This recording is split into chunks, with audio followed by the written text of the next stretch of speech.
श्री शिवाय नमस्तुभ्यम। हर हर महादेव। दोस्तों, इस वीडियो में गुरुजी आपको बताएंगे कि सौपन में शिवलिंग या गुरुजी हंसते हुए दिखते हैं या नंदी हंसता हुआ दिखता है तो उसका क्या फ़ायदा होता है। अब गुरुजी से सुनिए। कभी अपने पास के शिवालय में नहीं गया, कभी अपने घर में जो शंकर का शिवलिंग है उसके हाथ जोड़कर कभी चंदन नहीं लगाया।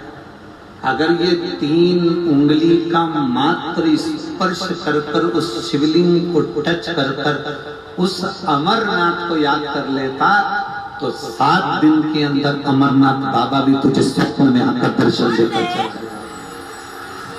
मात्र ये 3 उंगली का स्पर्श मात्र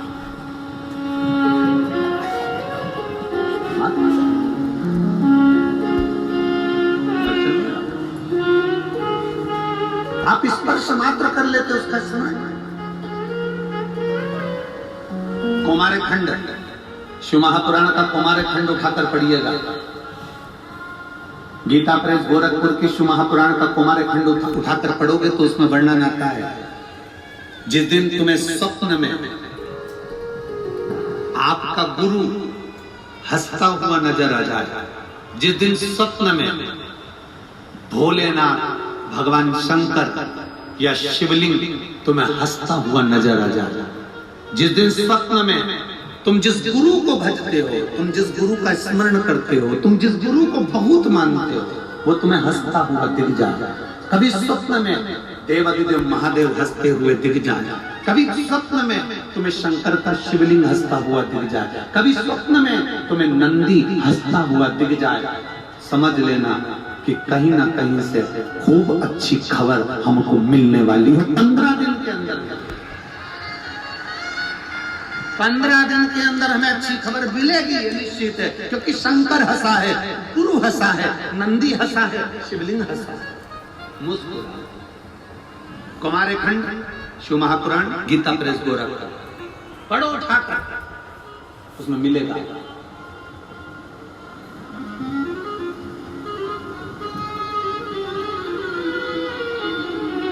स्मरण करो शंकर का।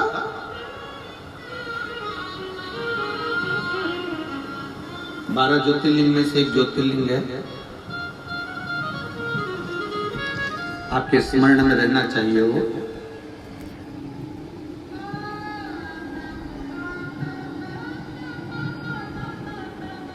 जिसको नागेश्वर ज्योतिर्लिंग कहा जाता है।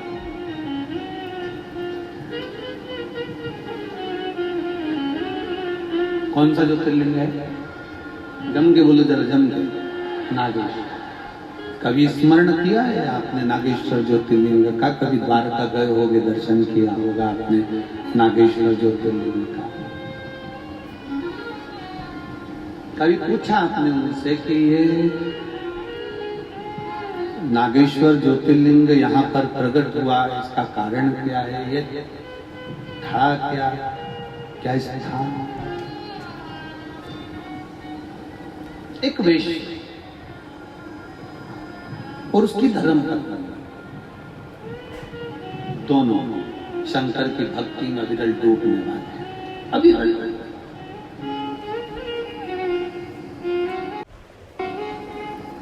इतना भरोसा था इनको। प्रश्न किया था वो श्रीवास्तव दिल्ली से, तो वो एक प्रश्न करे थे। उन्होंने एक प्रश्न किया था, गुरुजी आपने ये कैसे कह दिया कि कंकर में शंकर है, और कंकर में शंकर लोगों को सिद्धता भी आई, आपने कैसे सिद्ध कर दिया, इसको कैसे कह दिया कि कंकर में शंकर है? आप कैसे कह सकते हो कंकर में शंकर है?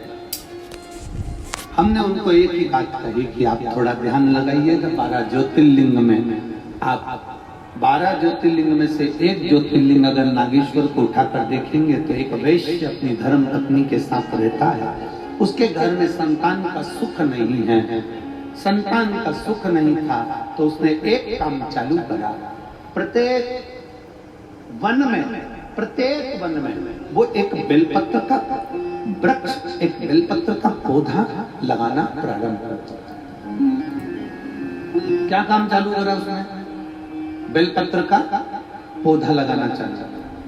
अब दुनिया के लोग हमसे कहते हैं कि महाराज जी ने बताया तो हमारे यहाँ 10 साल बाद संतान हुई, कोई कहता है हमारे यहाँ 20 साल संतान हुई, कोई कहता है हमारे यहाँ 30 साल बाद संतान हुई, कोई कहता है महाराज जी ने बताया तो 15 साल बाद संतान हुई, कोई कहता है 8 साल बाद संतान हुई। इसमें सीवर वाले महाराज ने कुछ नहीं कहा।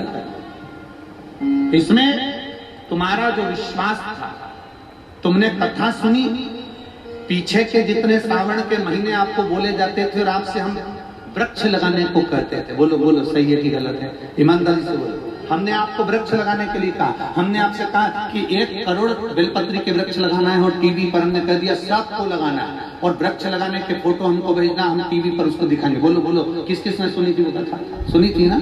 हमने कहा उनके फोटो हम टीवी पर दिखाएंगे। आप लोगों ने वृक्ष लगाए, भले हाथ लगाया वृक्ष में, उसके फोटो भेजे, उसके वीडियो भेजे, हमने उसको आस्था चैनल पर दिखाया। अब कोई कहे कि ये सीवर वाला तो पगला हो गया, सबसे पेड़ लगवाते फिर रहा है। अब दूसरा काम उठाया कि निर्माल्य विसर्जन रथ चलवाया। निर्माल्य विसर्जन मतलब जो विसर्जन के लिए निर्माल्य होता था वो नदी में जाता था, तालाब में जाता था, सरोवर में जाता था।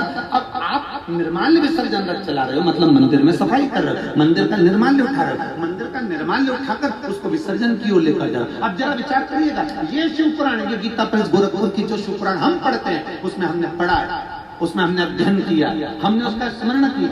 हम ज्यादा विद्वान नहीं है पर पढ़ते जरूर है, विद्या अध्ययन करते हैं। इसको हम पूर्ण तरह से उसको दिन रात होता करते हैं, उसमें क्या चीज मिल सकती है जन जन मानस के कल्याण।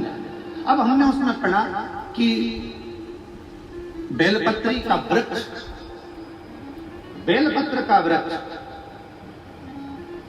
माता पार्वती जी के हृदय से, अश्रु से बेलपत्र का जो वृक्ष प्रकट हुआ है। मां पार्वती जी मां उमा से कहती हैं, जो पार्वती जी का एक स्वरूप था, जब वो पूछने के लिए उनसे कहती हैं, इस बेलपत्र के वृक्ष को जो रोपित करता है और बेलपत्र का वृक्ष जैसे जैसे बढ़ता है, पार्वती जी कहती हैं वैसे ही उसके घर में वंश बढ़ता है। अब हम बहुत बड़ा शब्द तो पकड़े नहीं, हमने बस इतना पकड़ लिया कि पार्वती जी कह रही है कि बेलपत्र का वृक्ष लगाने पर वंश की वृद्धि होती है। तो हमने भी ये नियम लिया कि सबसे लगवा, और सबसे लगवाएंगे। जिसके घर में औलाद नहीं होगी वो 15 साल 20 साल 25 साल बाद भी होगी जरूर। और वो हुआ 25 30 साल बाद लोगों को औलाद हुई, 40 साल बाद लोगों को औलाद हुई, 55 साल की महिला को 60 साल की महिला को भी औलाद हुई। ये व्यासपीठ ने देखा और आपने भी टीवी के माध्यम से देखा, केवल वो बेलपत्र के वृक्ष का। अब लोग कहते हैं सीवर वाले महाराज के पास कोई विद्या है, कुछ नहीं है, फालतू की बात है। सीवर वाले महाराज के पास कुछ नहीं है, फालतू की बात है। जैसे तुम हो वैसे हम हैं, माता के गर्भ से तुमने जन्म लिया, माता के गर्भ से हमने जन्म लिया। हमारे पास कुछ नहीं है, बस केवल एक ही चीज है, बोल बम का नारा है, बाबा एक सहारा है, सारी समस्या का हल एक लोग का है।